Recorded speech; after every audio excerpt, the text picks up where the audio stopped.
Meg Backedge. Please state your name and who you represent. My name is Meg Backedge. I live in Highland Park ISD in Dallas, and I have 5 children, 2 who have graduated from Highland Park High School and 2 who are currently attending there. Our youngest, we removed from the public school system when we began to notice the shift in a curriculum away from academics with the alignment to TASA's vision. In 2008, TASA released its document creating a new vision for public education in Texas. A key item in the 2008 TASA vision reads, "Attention of leaders is focused on the dominant social systems that govern behavior, beginning with those that clarify beliefs and direction." It is clear in the document academics are to be pushed aside in favor of certain social systems, reflecting TASA's vision. HPISD's former superintendent, Dr. Orr, served as a member of the Visioning Institute at TASA. He also played a leadership role in the creation of the High Performance School Consortium, serving as co-chair. Highland Park ISD adopted the TASA vision in January 2010 and rewrote the profiles of our students and teachers and changed them to learner for the future and educator for the future. These profiles align with UNESCO and the promotion of global citizenship in a global economy rather than American citizenship in a global economy. School boards are the highest number of elected officials in the country. They have their own policies and regulations and fulfill an important role in their communities. TASA and TASB are taxpayer-funded lobbying groups that often oppose the policies of Texas designated education oversight organizations, the TEA and the SBOE, as well as opposing and even ignoring laws passed by the Texas legislature. When school boards get their direction from policies created by these lobbying groups, TASA and TASB, who then is representing we the people? In short, I'm here today asking you to investigate TASA and TASB and their influence on our local schools, which is undermining our ability to have local control and to defund this lobbying group of our tax dollars. Thank you. Are there any questions? Thank you very much. Ms. Olson? Laura Olson is not here. Okay. Lynn Davenport. Hi, thank you. My name is Lynn Davenport, and I appreciate those of you who are still here to listen to our testimony. We still have two more charges to go. We'll be here until midnight. I know. I'm a parent from Dallas, and I have 3 children in Richardson ISD schools. I'm one of the few parents who attends school board meetings. I also attended the community meeting held by Chairperson Donna Bohorich regarding the next generation accountability and assessments. It is my observation that our locally elected school boards are being influenced by taxpayer-funded lobbying groups like TASA and TASB. This undermines our ability to have local control. So when, Senator Colkhorst, when you mentioned that about the TASB indoctrination, I've witnessed it myself in my district. So we hold elections and we use our tax dollars to send our school board trustees to be trained on how not to listen to us. So they attend Team of 8 training sessions to learn how to handle mavericks and mutineers and malcontents like myself.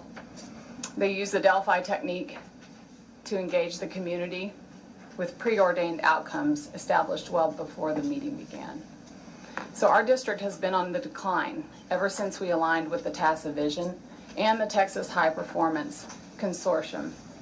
Instead of listening to the taxpayers and those they were elected to represent, they attend TASA and TASB conferences sponsored by companies who profit off our children and our tax dollars: Pearson, Google, ETS, Houghton Mifflin, College Board, and Naviance. And I'm sure some of them are in this room, in the audience right now.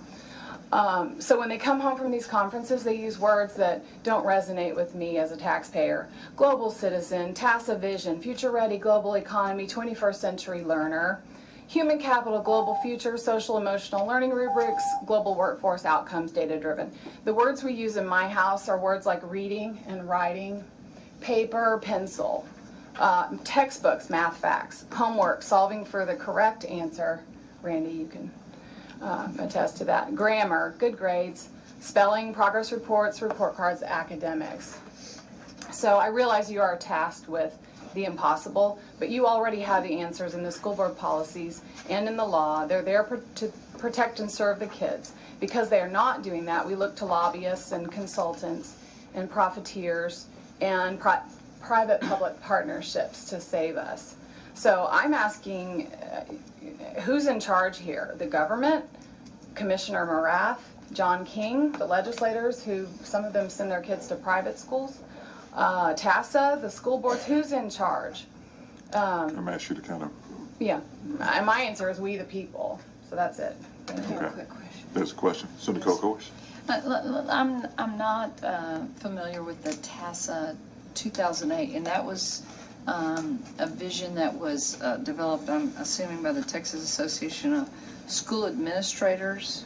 Is that correct? TASA is Yes. yes. Yeah, and it's a vision for 2008, and are we talking about Well, the vision transformed how we educate our kids, so it's complex. I mean, that I could talk all day about it. Well, and let me just, I'll go and read that, and Randy, I've got your things, and I'm taking the questions right now as we speak, and making sure I'm coming up with the right answers. But y'all's concern is that school board members are indoctrinated into certain things, and instead of listening to y'all, they listen kind of to a different voice. They're distracted, yes. After they're, and I think what we're trying to talk about is, and I think you're right about governance, and each, we still have the word independent school district in there. I've said that many times, yes. And we kind of laugh, because, we micromanage from up here a lot.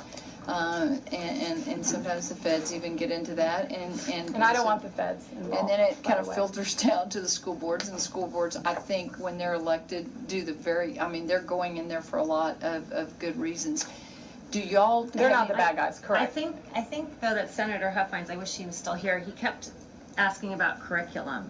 But when you align to TASA's vision, that becomes the curriculum, and the local school district the school board no longer really has control of that curriculum.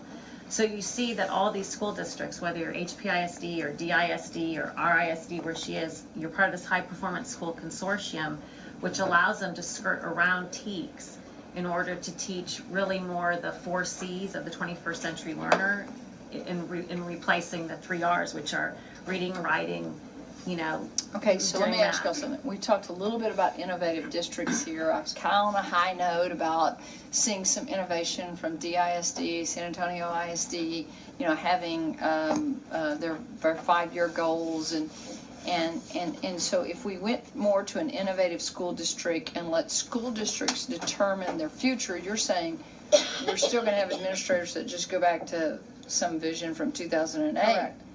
And so what I'm saying is, and I hear you saying that school board members aren't listening to you.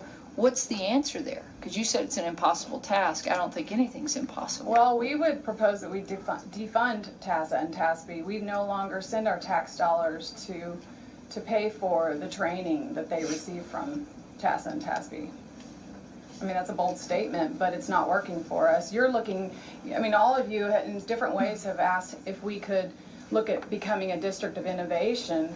Well, we still have those things in place, the way that we train our school board and our superintendents, our administrators. And in reality, our school boards really have just become a pawn of our superintendents. They vote 7-0. I can't remember the last time we had a vote where it wasn't They a vote in 7-0 lockstep. vote. They vote in lockstep, and so you wonder, well, we're a diverse community. Who's representing all of our different views when everyone always votes 7-0?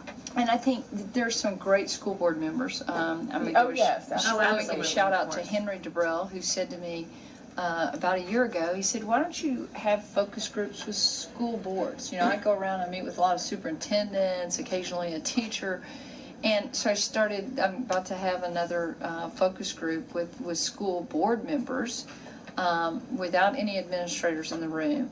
And that is one of the complaints, is that they don't feel like they have ownership of the district. And I think that's that fine line we're seeing today of governance, management, and who does run the school district. But I just heard a fabulous story from Dallas ISD. There was a lot of but energy. Dallas ISD, there are issues with their financials.